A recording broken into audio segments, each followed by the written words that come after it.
Assalamualaikum warahmatullahi wabarakatuh. Alhamdulillahirrabbilalamin. Kembali lagi di channel Kerabat Nabi, channel yang akan terus menambah pengetahuan dan wawasan Anda mengenai ilmu-ilmu agama Islam. Terus ikuti channel Kerabat Nabi untuk mendapatkan kajian-kajian Islami yang insya Allah akan menambah ketakwaan kita kepada Allah Subhanahu wa Ta'ala dan memperkuat kecintaan kita kepada Nabi Muhammad SAW.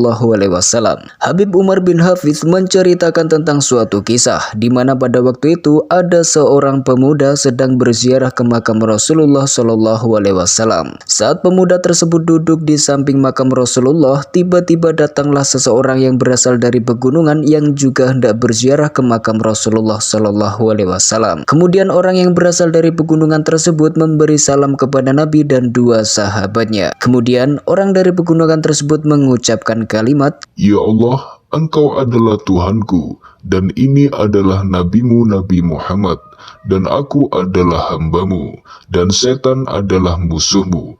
Jika engkau mengampuni dosa-dosaku, maka nabimu akan senang dan ridho, dan hambamu ini akan selamat, serta setan sebagai musuhmu akan bersedih. Jika engkau tidak mengampuni dosa-dosaku, maka nabimu akan bersedih, dan hambamu ini akan celaka, dan yang gembira adalah setan sebagai musuhmu.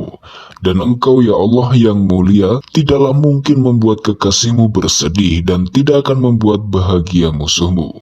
Setelah mengucapkan kalimat tersebut, orang pegunungan itu pun pergi. Kemudian pemuda yang melihat orang pegunungan tadi, dia pun tertidur. Dan dalam tidurnya yang sekejap, pemuda itu memimpikan Rasulullah. Dalam mimpi tersebut, Rasulullah SAW mengatakan kepada pemuda itu untuk segera mencari orang pegunungan yang baru saja dilihatnya berdoa di dekat makam Rasulullah tadi. Rasulullah memerintahkan pemuda itu untuk memberikan kabar gembira kepada orang pegunungan tadi, bahwasanya Allah sudah mengampuni dosa-dosanya berkat doanya yang unik.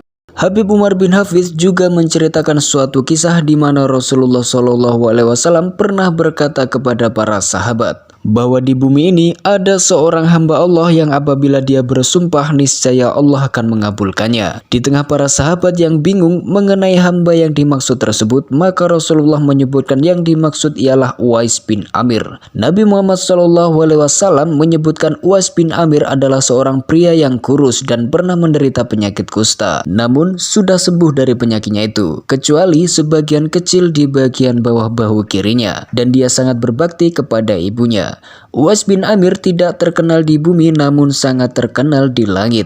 Dalam suatu hadis pernah disebutkan bahwasanya Rasulullah SAW pernah memerintahkan Umar bin Khattab dan Ali untuk menemui Uwais bin Amir agar meminta doa darinya agar diampuni dosa-dosanya. Kata Nabi Muhammad, apabila Umar dan Ali meminta Uwais bin Amir berdoa meminta ampunan atas dosa-dosanya, maka dosa Umar dan Ali pun akan Allah ampuni. Setelah berselang beberapa tahun, akhirnya Umar dan Ali pun bertemu dengan Uwais bin Amir yang sedang bekerja mengembalakan unta-unta orang yang sedang berhaji. Saat itu, sesuai perintah Rasulullah, Umar dan Ali meminta Uwais bin Amir untuk berdoa agar dosa-dosa Ali dan Umar diampuni oleh Allah. Uwais pun merespon dan mengatakan bahwa istighfarnya diperuntukkan untuk seluruh umat muslim, umat Nabi Muhammad di muka bumi ini. Kisah Uwais bin Amir adalah hikmah yang dapat kita ambil mengenai fadilah daripada berbakti kepada orang tua terutama ibu. Selain itu, Rasulullah mengajarkan kepada para sahabat dan para umat muslim tentunya untuk tidak meremehkan orang yang kotor dan compang-camping, karena sesungguhnya kita tidak tahu siapa manusia yang lebih mulia di mata Allah Subhanahu wa Ta'ala.